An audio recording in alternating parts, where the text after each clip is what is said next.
Assalamualaikum dear ETA aspirants. Welcome to the platform of Mission MBBS. Dear ETA aspirants, one shot gun series के अंदर आज का जो हमारा लेक्चर है वो है lecture number 3 from class 6 chapter name is energy. Dear teacher, जैसा कि आपको पता है कि वन शॉट गन सीरीज के अंदर हम स्पेसिफिक एक चैप्टर्स को टारगेट कर लेते हैं। जिस तरह previous one gun shot lectures के अंदर हमने स्पेसिफिक सोलर सिस्टम्स के बारे में बहुत डिटेल के साथ डिस्कस किया था अलोंग विद एमसीक्यूज कि किस तरह एमसीक्यूज पॉसिबल है ईटा से रिलेटेड। तो आज की इस वीडियोस के अंदर हमने स्पेसिफिक टारगेट कर लेना है एनर्जी चैप्टर्स को।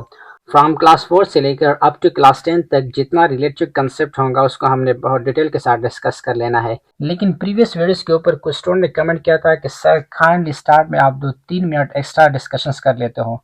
लेकिन मैं आपको बताता चलूँ, मैं अक्सर क्या कर लेता हूँ, जो प्रीवियस लेक्चर होता है या प्रीवियस नॉलेज होता है या आगे जो हमने डिस्कस कर लेना है, एक दूसरे को हमने लिंकेज कर लेना है। और एक एक्स्ट्रा इन्फॉर्मेशन के तौर पर मैं आपके साथ कुछ बातें डिस्कस कर लेता हूँ कि आपने एक टॉपिक को किस तरीके से रिव्यू कर लेना है, इसके ऊपर किस तरीके से कमान हासिल कर लेना है। 3 मिनट इसके ऊपर बातें कर लेना, मेरे ख्याल में ये आपका टाइम वेस्ट नहीं करेगा।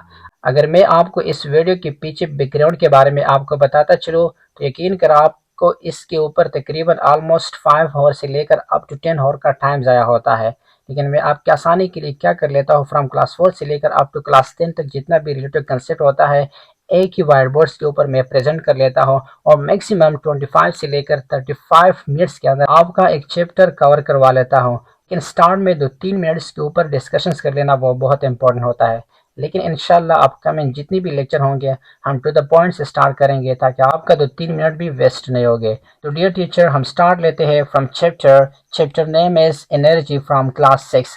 सबसे पहले एनर्जी को डिफाइन कर लेते हैं या इससे पहले थोड़ा बहुत कंसेप्ट को अंडरस्टैंड कर लेते हैं। चैप्टर का नाम क्या है? एनर्जी। एनर्जी का मतलब क्या होता है?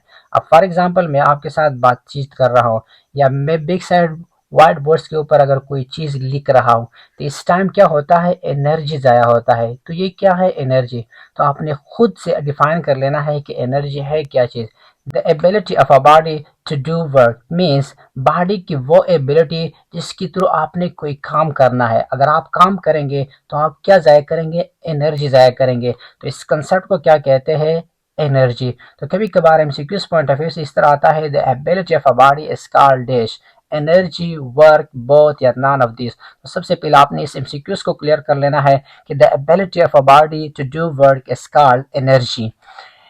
अब एनर्जी को अगर आप देखा जाए तो एनर्जी क्या है? ये एक फिजिकल क्वांटिटी है। फिजिकल क्वांटिटी क्या है? वो क्वांटिटी जिसको आप मेजर कर सकते हो, यानी those quantity which can be measured is known as physical quantity. Physical quantity further classified हुआ है 2 फॉर्म में, एक है बेस क्वांटिटी और दूसरा क्या है? Derived quantity. और यहाँ से अक्सर एमसीक्यूज आते हैं कि बेस क्वांटिटी कौन से है या डिराइव्ड क्वांटिटी कौन से है। तो याद रखिए बेस क्वांटिटी का जो तादाद है वो है 7 और इसके बाद जितने भी डिराइव्ड हुए वो हमारे पास डिराइव्ड क्वांटिटी के अंदर आते हैं।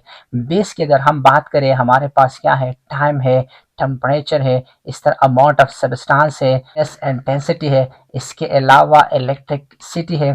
तो ये जितनी भी मैंने आपके साथ डिस्कस की ये बेस क्वांटिटी के अंदर कौन से आते हैं? जिस तरह अगर हम बात करें स्पीड्स की या डेंसिटी या इसके अलावा बाकी भी हमारे पास बहुत ज़्यादा डिराइव्ड क्वांटिटी है। लेकिन आपने स्पेसिफिक जो बेस क्वांटिटी है उसको याद कर लेना है एमसीक्यूज पॉइंट ऑफ व्यू से। और इसके साथ साथ यहाँ इसकी यूनिट है, आपने उसको भी साथ साथ में लर्न कर लेना है। कभी कभार एमसीक्यूज पॉइंट ऑफ व्यू से यूनिट्स के बारे में भी पूछते हैं। तो ये हो गया फिजिकल क्वांटिटी से के ऊपर अगर हम बात करें तो एनर्जी का यूनिट क्या है? जॉल है। लेकिन कभी कभार इस तरह भी एमसीक्यूज आता है कि एनर्जी का जो यूनिट है वो कैलोरीज है। याद रखिए डियर टीचर, इंटरनेशनल लॉ के मुताबिक हमारे पास जो एनर्जी का यूनिट है 7 इंटरनेशनल यूनिट्स के मुताबिक, तो वो क्या है? जॉल है। तो आपने इस ऑप्शंस के ऊपर जाना है, ना कि बोथ ऑप्शंस के ऊपर। तो करेक्ट ऑप्शन कौन सा होगा? जॉल होगा। अब डियर टीचर, एनर्जी की अगर हम बात करें तो हमारे पास एनर्जी के 2 फॉर्म है। नंबर 1 क्या है? पोटेंशियल एनर्जी और दूसरा क्या है? Kinetic energy. अब यहाँ से लाजिमन एक एमसीक्यूज आता है कि काइनेटिक और पोटेंशियल एनर्जी में डिफरेंसेस क्या है। तो सबसे पहले हम इसकी कंसेप्ट्स को अंडरस्टैंड कर लेते हैं कि what is potential energy and what is kinetic energy. ये हम वर्ड्स मीनिंग से अंडरस्टैंड कर लेते हैं, बहुत सिंपल कंसेप्ट है। कंसेप्ट इस टॉपिक को अंडरस्टैंड कर लेते हैं। पोटेंशियल एनर्जी को सबसे पहले हम डिफाइन कर लेते हैं। The store energy of a body is called potential energy. अब इसका क्या मतलब? डियर टीचर, फॉर एग्जांपल ये हमारे पास क्या है? एक बॉडी है। अब इस बॉडी को यहाँ से मैं ऊपर की तरफ लेके जाता हूँ और यहाँ पे मैंने उसको स्टॉप कर दिया। अब इसके अंदर एनर्जी स्टोर हो गया और इस एनर्जी को क्या कहते हैं, पोटेंशियल एनर्जी। अब आपको कैसे पता चलेगा कि इसके अंदर एनर्जी है, यहाँ से मैं उसको क्या फ्रीली छोड़ता हूँ तो ये वापस अपनी पॉइंट्स की तरफ आता है। इट मीन कि ये खुद ब खुद अपनी पॉइंट्स की तरफ आता है। तो क्या हुआ था कि इसके अंदर जो एनर्जी स्टोर हुआ था उसने दोबारा अपने पॉइंट तक इस मार्कर को पहुंचा दिया। तो ये कौन से एनर्जी ने, पोटेंशियल एनर्जी ने। तो आपने सबसे पहले इसकी डिफिनेशंस को याद कर लेना है। कभी कभार डिफिनेशन से एमसीक्यूज आता है। The store energy in a body is called dash. कौन सा एनर्जी होगा, पोटेंशियल एनर्जी। और अगर हम एक और डिफिनेशन इसके लिए डिस्कस करें तो वो क्या है, ड्यू टू इट्स पोजीशंस की वजह से अगर कोई बॉडी रिप्लेस्ड हो जाए, मतलब ये कि यहाँ से सबसे पहले मैंने इसको रिप्लेस कर दिया तो इसका बॉडी रिप्लेस हो गया कि नहीं, तो ये कौन सा एनर्जी हो गया, पोटेंशियल एनर्जी। यहाँ से दोबारा मैं इसको छोड़ता हूँ तो ये दोबारा अपने पॉइंट्स की तरफ आता है और इसका पोजीशन क्या होता है, चेंज होता है। कौन सा एनर्जी हो गया, पोटेंशियल एनर्जी, यानी पोजीशन की वजह से, ड्यू टू इट्स पोजीशन। और इस एनर्जी को आप क्या कहेंगे, पोटेंशियल एनर्जी। और तीसरा जो मोस्ट इंपोर्टेंट एमसीक्यू जहाँ से आता है वो है mathematical formula of potential energy. Mathematical formula क्या है, पोटेंशियल एनर्जी बराबर है mgh, mass, gravity and height. याद रखिए यहाँ पे जो जी मेंशन है इसका आपने वैल्यू भी याद कर लेना है। ग्रेविटेशनल वैल्यू क्या है, 9.8 या ऑलमोस्ट 10 के बराबर मीटर पर सेकंड स्क्वायर। लेकिन अगर एमसीक्यूज के अंदर 9.8 मीटर पर सेकंड स्क्वायर आया है तो फिर आपने इस ऑप्शन के ऊपर जाना है। कोई मैथमेटिकल क्वेश्चन आ गया है तो फिर आपने नॉर्मली 10 को पुट कर लेना है अपनी आसानी के लिए। सर ये हो गया पोटेंशियल एनर्जी के बारे में। नेक्स्ट चलते हैं काइनेटिक एनर्जी के बारे में। जो काइनेटिक एनर्जी है वो पोटेंशियल एनर्जी का जस्ट अपोजिट है। वहाँ पे पोजीशंस की बात हो रही थी, यहाँ पे किस चीज की बात होगी, मोशंस की बात होगी। तो हम सबसे पहले काइनेटिक एनर्जी को डिफाइन कर लेते हैं। The working energy is called kinetic energy, यानी वो एनर्जी जिसके अंदर कोई काम हो रहा है। मतलब ये कि फॉर एग्जांपल अभी मैं बोर्ड्स के ऊपर लिख रहा हूँ तो यहाँ काइनेटिक एनर्जी यूज हो रहा है। कोई कार चल रहा है तो इसके अंदर कौन सा एनर्जी होता है, काइनेटिक एनर्जी, यानी जो चीज मोशन में है तो इसके अंदर काइनेटिक एनर्जी होता है। और याद रखिए अगर काइनेटिक एनर्जी होता है तो वो मोशन की वजह से होता है। तो एमसीक्यूज पॉइंट ऑफ व्यू से ये भी आपने याद कर लेना है, जो काइनेटिक एनर्जी है ड्यू टू इट्स मोशन, यहाँ पोजीशंस की वजह से, तो काइनेटिक एनर्जी मोशंस की वजह से होगा। तो ये दो डिफरेंसेस आपने याद कर लेना है टू फॉर्म्स के अंदर। जो पोटेंशियल एनर्जी है वो पोजीशंस की वजह से और जो काइनेटिक एनर्जी है वो है मोशंस की वजह से।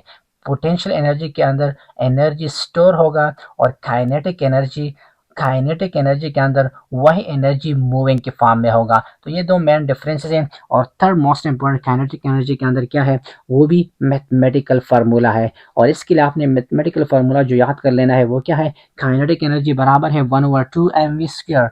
1/2 m यानी मास और v क्या है, स्पीड है। और स्पीड्स के ऊपर आपने स्क्वायर को भी लगा देना है। तो ये किस चीज का फार्मूला है, काइनेटिक एनर्जी का फार्मूला। और यहाँ से एक फोर्थ टाइप ऑफ एमसीक्यूज भी आता है और वो किस तरीके से आता है, आपको वैल्यू गिवन होता है। वैल्यू का मतलब क्या होता है, मास गिवन होता है, स्पीड गिवन होता है और आपने काइनेटिक एनर्जी को फाइंड आउट करना होता है। तो याद रखिए कभी कभार क्या होता है, टीचर मिस्टेक करते हैं, वी को सिंपल एक दफा पुट कर लेते हैं क्योंकि यहाँ पे हमारे पास क्या है, स्क्वायर है। तो इस चीज का आपने ध्यान कर लेना है कि यहाँ पे आपने v का जो वैल्यू है दो दफा आपने पुट कर लेना है और फिर सिंपल मल्टीप्लिकेशन या एडिशन कर लेना है। तो डियर टीचर ये हो गया काइनेटिक और पोटेंशियल से रिलेटेड जितना भी कंसेप्ट था मैंने आपके साथ डिस्कस किया। क्योंकि हम एमसीक्यूज पॉइंट ऑफ व्यू से डिस्कशंस करते हैं तो जनरली मैं आपको एक जनरल कंसेप्ट देता हूँ ताकि आपका सिर्फ कंसेप्ट डेवलप हो जाए एमसीक्यूज पॉइंट ऑफ व्यू से। कभी कभार ईटा वाले क्या करते हैं, आपको ट्रिकी टाइप से एमसीक्यूज भी दे सकते हैं, लेकिन आपने यही वाला कंसेप्ट वहाँ पे यूज कर लेना है, ना कि इधर उधर वाला कंसेप्ट। नेक्स्ट हम चलते हैं मैथमेटिकल कंसेप्ट ऑफ एनर्जी क्या है। अब पोटेंशियल एनर्जी जो है या काइनेटिक एनर्जी है, आपने सिंपल क्या कर लेना है, फॉर एग्जांपल अगर एमसीक्यूज के अंदर आ गया कि आपके पास जो काइनेटिक एनर्जी है वो है 10 और पोटेंशियल एनर्जी है 5, तो आपने सिंपल क्या कर लेना है, एडिशंस कर लेना है। लेकिन कभी कभार आपको कम्प्लेक्स एमसीक्यूज भी दे सकता है। काइनेटिक एनर्जी के अंदर अगर आपको मास दिया गया, इस तरह स्पीड दिया गया, इस तरह पोटेंशियल एनर्जी के अंदर अगर आपको हाइट दिया गया, तो आपने फिर सारों को कैलकुलेट करके एनर्जी को निकालना है। लेकिन आपने वही वाला फार्मूला यूज़ कर लेना है जो आपने पोटेंशियल एनर्जी के अंदर यूज़ किया होगा या काइनेटिक एनर्जी के अंदर। अगर आपको डिफरेंट वैल्यू गिवन हो, अगर आपको सिंपल काइनेटिक एनर्जी 10 और इसका पोटेंशियल एनर्जी 5, तो आपने सिंपल इसको क्या करना है, ऐड कर लेना है। तो ये क्या हो गया, कंसेप्ट ऑफ एनर्जी। नेक्स्ट हम चलते हैं एंटर कन्वर्जन ऑफ एनर्जी, यानी एक एनर्जी को आपने दूसरे एनर्जी के अंदर किस तरीके से एंटर कन्वर्ट करना है। तो यहाँ तरीके इसके बहुत सिंपल कंसेप्ट है। हमने ऊपर डिस्कस किया पोटेंशियल एनर्जी को, फिर हमने डिस्कस किया काइनेटिक एनर्जी को। फॉर एग्जांपल क्या, लाइक हमारे पास ये है पोटेंशियल एनर्जी और ये क्या है, काइनेटिक एनर्जी। तो हमने पोटेंशियल एनर्जी को कन्वर्ट कर लेना है, एंटर कन्वर्ट कर लेना है इसके अंदर, काइनेटिक एनर्जी के अंदर। और मैं एक सिंपल कंसेप्ट आपको देता हूँ। आपने डैम को देखा होगा, डैम के अंदर क्या होता है, वाटर स्टोर होते हैं। अब वो स्टोर वाटर के अंदर पोटेंशियल एनर्जी होगा, लेकिन जब वो वाटर नीचे की तरफ यानी स्लोप फॉर्म में मूविंग स्टार्ट कर लेता है तो फिर वही पोटेंशियल एनर्जी कन्वर्ट होता है काइनेटिक एनर्जी में। और ये हमारे पास आगे एक प्रोसेस बेस होता है। किस तरीके से होता है, यहाँ पे मैंने एक कंसेप्ट भी लिखा है कि फॉर एग्जांपल हाइड्रो पावर जो जनरेशन होता है, जहाँ पे हमारे पास डैम्स वगैरह होते हैं, वहाँ पोटेंशियल एनर्जी कन्वर्ट होता है काइनेटिक एनर्जी के अंदर। और फिर वही काइनेटिक एनर्जी हम कन्वर्ट कर लेते हैं मैकेनिकल एनर्जी के अंदर। इसके लिए हमारे पास वहाँ पे टरबाइन लगे होते हैं और फिर ये मैकेनिकल एनर्जी को हम कन्वर्ट कर लेते हैं इलेक्ट्रिकल एनर्जीज के अंदर, और वहाँ पे आपके पास जनरेटर मौजूद होता है। तो ये सारा का सारा क्या है, एंटर कन्वर्जन है। एक एनर्जी को हमने दूसरे एनर्जी पे, दूसरे को हमने तीसरे, और इस तरह तीसरे को हमने चौथे एनर्जी के अंदर एंटर कन्वर्ट किया।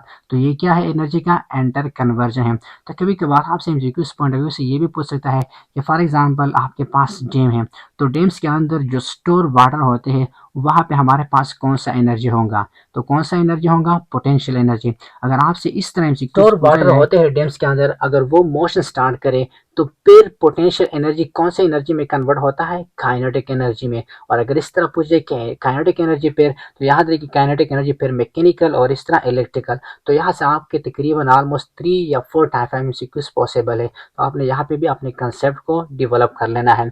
नेक्स्ट हम चलते हैं law of conservation of energy.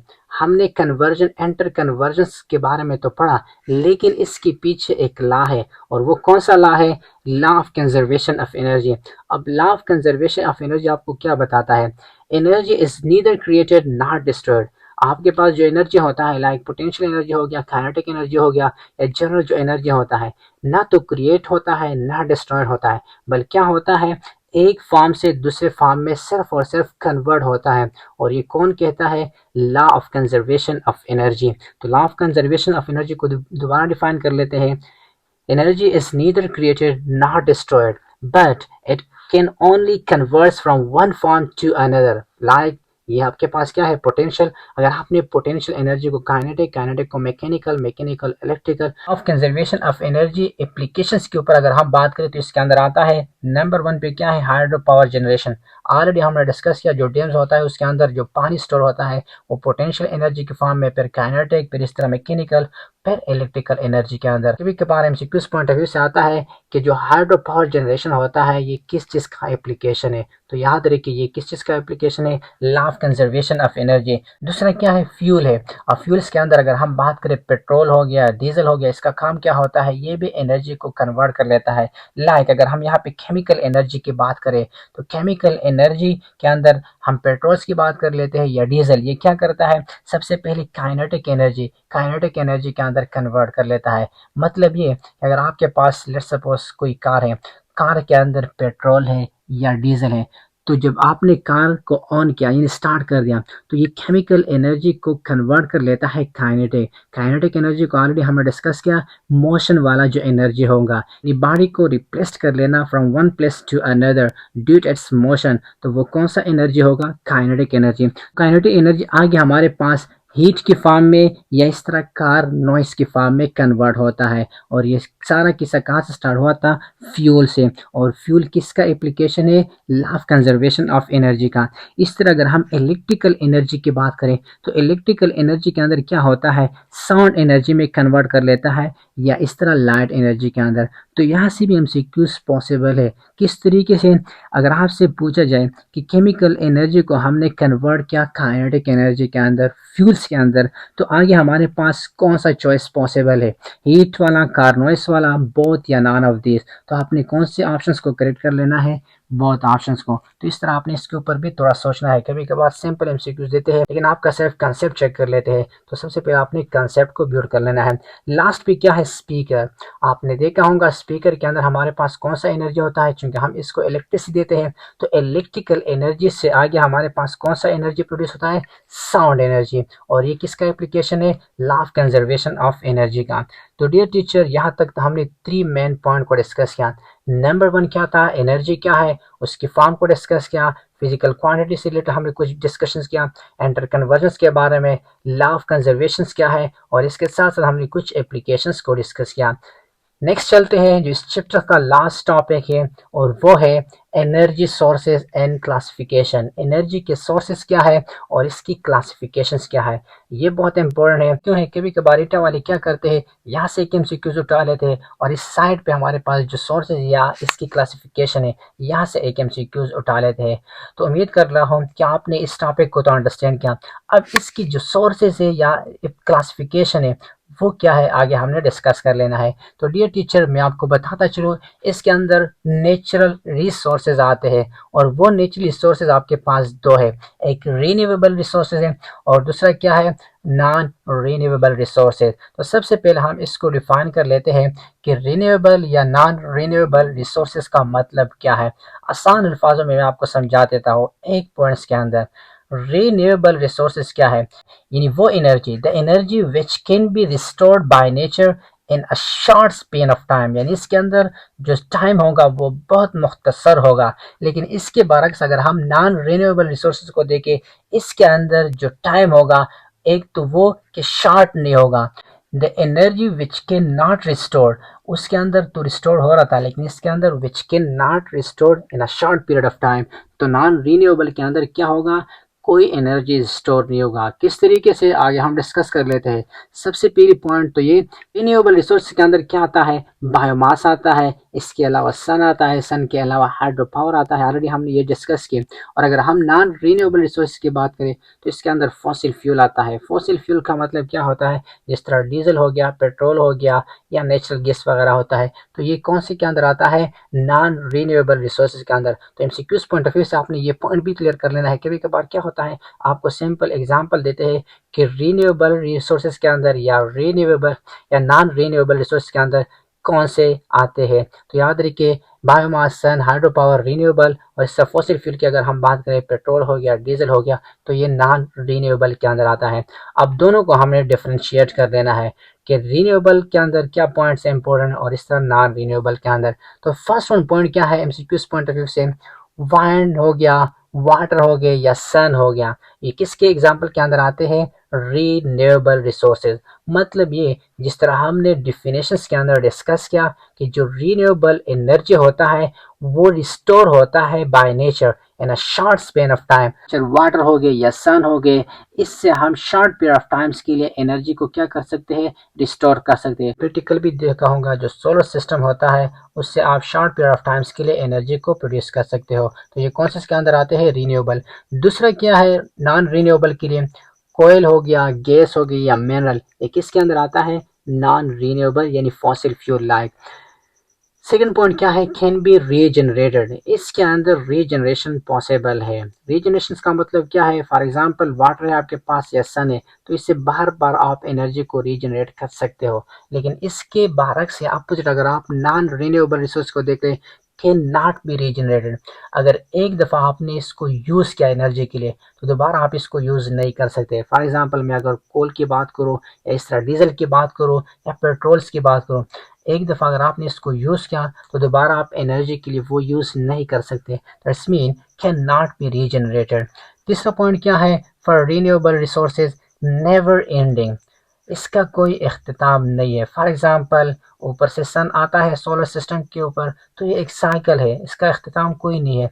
लेकिन अगर आप नॉन रिन्यूएबल रिसोर्स की बात करें तो ये लिमिटेड है। लिमिट का मतलब क्या है? फॉर एग्जांपल अगर आपने कार के अंदर या मोटरसाइकिल के अंदर 1 लीटर तेल को डाला है तो ऑलमोस्ट 1 किलोमीटर या अप टू 2 किलोमीटर के बाद वो ख़त्म होने के चांस होता है, तो आगे फिर आपने दोबारा से डालना है। तो 1 लीटर के ऊपर आपने 2 किलोमीटर का सफ़र किया, लेकिन वो क्या है? लिमिटेड है, दोबारा से आपने डालना है। Not cause pollution.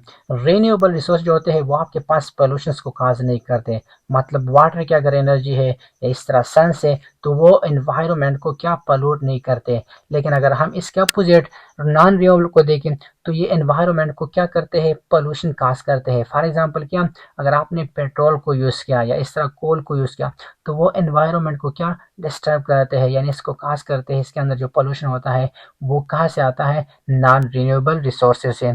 और लास्ट पॉइंट क्या है? मोस्ट इम्पोर्टेंट है, cheap to use. Cheap to use का मतलब यह है कि ये सस्ता है। अगर आप इससे एनर्जी बनाते हैं तो बहुत कम खर्चा आता है। लेकिन अगर हम इसकी बात करें तो ये एक्सपेंसिव है। तो इनके अंदर हमने 5 पॉइंट डिस्कस किया इस तरह इसके अंदर। तो ये 5 के 5 क्या है? MCQs है। तो आपने एक दूसरे के साथ को रिलेट कर लेना है कि किस तरीके से MCQs पॉसिबल है। लास्ट जो टॉपिक इस चैप्टर का वो है type of energy. Dear teacher, इससे प्रीवियस जितना डिस्कशन हमने किया वही चीज़ें हमने सिर्फ इसके अंदर रिपीट करने हैं। किस तरीके से? हीट के बारे में हमने डिस्कस किया, लाइट के बारे में, इलेक्ट्रिसिटी के बारे में, साउंड्स के बारे में। तो ये यहाँ इसके अंदर क्या होता है? हीट के अंदर क्या होता है? थर्मल एक्सपेंशन होता है। लाइट के अंदर क्या होता है? यानी सन से जो रोशनी आता है वो लाइट की फॉर्म में आता है। इस तरह अगर हम इलेक्ट्रिकल की बात करें तो इलेक्ट्रिकल या इलेक्ट्रिसिटी के अंदर क्या होता है? चार्जेस आते हैं। और इस तरह साउंड्स की अगर हम बात करें तो याद रखिए हमारे पास स्टेट ऑफ मैटर कितने हैं? 3 मैटर है। एक है सॉलिड, लिक्विड एंड गैस, और इसके अलावा 4th स्टेट ऑफ मैटर भी है, वो क्या है? प्लाज्मा है। चूंकि इन तीनों के अंदर साउंड को स्टडी कर लेना है तो याद रखिए travel all state of matter. जो साउंड होता है वो तीनों स्टेट्स के अंदर ट्रेवल करता है, लेकिन नॉट इन वैक्यूम। जो वैक्यूम होता है उसके अंदर आपके पास साउंड एक जगह से दूसरा जगह तक ट्रांसफॉर्मेशन पॉसिबल नहीं है। क्या है? कन्वर्जन। कन्वर्जन दोबारा से हम रिपीट कर लेते हैं इस एनर्जी के अंदर। मतलब ये कि रेडियो जो होता है वो इलेक्ट्रिकल एनर्जी साउंड एनर्जी में कन्वर्ट होता है। बहुत सिंपल है। टीवी जो होता है वो इलेक्ट्रिकल एनर्जी साउंड और इस तरह लाइट एनर्जी के अंदर लैंप यानी जो रोशनी वाला बल्ब होता है ये क्या कर लेता है? हीट एनर्जी और इस तरह लाइट एनर्जी, और लास्ट जो है वो कैलकुलेटर है। ये इम्पोर्टेंट है। जो केमिकल एनर्जी होता है वो इलेक्ट्रिकल एनर्जी के अंदर कन्वर्ट करता है। तो डियर टीचर, ये हो गया हमारा चैप्टर एनर्जी। इसको हमने बहुत डिटेल के साथ डिस्कस किया in one shot gun lectures के अंदर।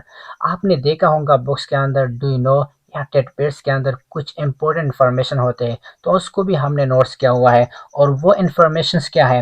कभी कभार यहाँ से MCQs उठा लेते हैं ईटा वाले। लाइक अगर मैं डिस्कस कर लूँ 1 से लेकर 3 ईयर का अगर कोई चाइल्ड है तो उसके लिए कितनी एनर्जी की रिक्वायरमेंट है डेली के बेस पे। तो याद रखिए ये बहुत इंपॉर्टेंट MCQs है और आपने इसको नोट्स कर लेना है। अगर 1 से लेकर 3 ईयर का चाइल्ड है तो डेली के बेस पे उसको ज़रूरत होती है 1200 किलो कैलोरी एनर्जी। 1 से लेकर 3 ईयर का जो बच्चा है डेली के बेस पे उसके लिए एनर्जी की कितनी रिक्वायरमेंट है? 1200 किलो कैलोरी एनर्जी। इस तरह अगर हम 4 से 6 ईयर की बात करें तो इसके लिए 1600 किलो कैलोरी। और इस तरह अगर हम 7 से 10 ईयर की बात करें 2000 किलो कैलोरी एनर्जी की रिक्वायरमेंट होता है डेली के बेस पे। और अगर हम 11 से 12 ईयर की बात करें तो 2500 किलो कैलोरी एनर्जी की रिक्वायरमेंट होता है डेली के बेस पे। तो MCQs पॉइंट ऑफ व्यू से आपको किसी एंगल से भी MCQs दे सकता है कि अगर 3 से 4 है, 11 से 12 है तो कितनी एनर्जी की रिक्वायरमेंट होता है डेली के बेस पे। इस तरह MCQs भी पॉसिबल है। लेकिन आपको इस तरह भी MCQs दे सकता है कि अगर कोई बच्चा है उसकी एज इतना है तो डेली के बेस पे या वीक के बेस पे या मंथ के बेस पे उसके लिए कितनी एनर्जी की रिक्वायरमेंट है। तो ये भी आपने साथ में नोट्स कर लेना है। तो ये हो गया डू यू नो के बारे में इंफॉर्मेशन के साथ साथ में आपने इसको भी नोट्स कर लेना है। लास्ट हम चलते हैं MCQs की तरफ और थोड़ा बहुत MCQs को भी रिवाइज कर लेना है। इससे पहले हमने जितना भी डिस्कशन किया वो सारे MCQs पॉइंट ऑफ व्यू से discussion each and every point के साथ मैं डिस्कस किया कि ये एमसीक्यूज इस तरह पॉसिबल है, इस तरह एमसीक्यूज आ सकता है, इसको आपने किस तरीके से एक दूसरे से रिलेट कर लेना है। तो चलते हैं एमसीक्यूज की तरफ। एक एमसीक्यूज मैंने कर लेना है और एक आपने करना है, क्योंकि ऑलरेडी आपने कंसेप्ट को डेवलप किया है।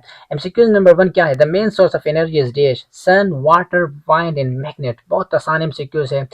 मेन सोर्स ऑफ एनर्जी क्या है? आपके पास क्या होगा? सन होगा, बाकी ऑप्शन गलत होंगे। एमसीक्यूज नंबर 2 क्या है? A moving car has dash energy. ये बहुत इंपॉर्टेंट एमसीक्यूज है। इस तरह हमने डिस्कस किया two form of energy, kinetic energy और दूसरा क्या है? Potential energy. तो इसके अंदर कौन सा एनर्जी करेक्ट होगा? काइनेटिक या पोटेंशियल एनर्जी? इसका आंसर आपने देना है। थर्ड एमसीक्यूज क्या है? एन बैटरी, आपके पास एक बैटरी है। A chemical energy is change into dash. Battery के अंदर जो केमिकल एनर्जी होता है वो किस में कन्वर्ट होता है? ये भी हमने डिस्कस किया यहाँ पे। तो इसका आंसर भी आपने देना है। बहुत आसान एमसीक्यूज है। फोर्थ क्या है? A rolling cricket ball possesses dash energy. ये मैंने सॉल्व कर लेना है, क्योंकि ये ऊपर वाले एमसीक्यू से रिलेटेड है। आपके पास क्या है? एक बाल है और आपने इसको फेंक दिया। किस तरीके से? इस तरह रोलिंग करके फेंक दिया विकेट की तरफ। तो इसके अंदर कौन सा एनर्जी क्रिएट होता है? काइनेटिक एनर्जी या पोटेंशियल एनर्जी या बोथ या नॉन ऑफ दिस? तो याद रखिए डियर टीचर, मैंने पोटेंशियल एनर्जी और काइनेटिक एनर्जी डिफरेंस क्या बताया था कि जो काइनेटिक एनर्जी होता है उसके अंदर क्या होता है? आपके पास जो मूविंग बॉडी होता है, चूंकि आपने ऑलरेडी बॉल को फेंक दिया विकेट की तरफ, तो इसके अंदर जो एनर्जी होगा वो कौन सा एनर्जी होगा? Kinetic energy. तो करेक्ट ऑप्शन कौन सा होगा? Kinetic energy. नंबर लास्ट क्या है? ये भी आपने सोल्व कर लेना है, क्योंकि ये भी हमने ऑलरेडी डिस्कस किया हुआ है लेक्चर के अंदर। द एनर्जी, वो कौन सा एनर्जी है which can be restored bye a nature in a short span of time is called dash energy. वो एनर्जी जो आपके साथ रिस्टोर भी होता है, लेकिन इसके लिए जो पीरियड ऑफ टाइम होता है वो शॉर्ट होता है। तो वो कौन सा एनर्जी होगा आपके पास? कमेंट सेक्शन में इसका आंसर आपने बताना है। तो डियर टीचर, ये था lecture on the behalf of energy along with MCQs. इसके साथ साथ मैंने आपके प्रैक्टिस के लिए लास्ट में कुछ एमसीक्यूज भी देने हैं, वो आपने खुद से भी सॉल्व कर लेने हैं। और ये जितना डिस्कशंस किया, ये एमसीक्यूज पॉइंट ऑफ व्यू से या ईटा पॉइंट ऑफ व्यू से बहुत इंपॉर्टेंट था। इंशाल्लाह मिलते हैं next chapter one shot gun series के अंदर।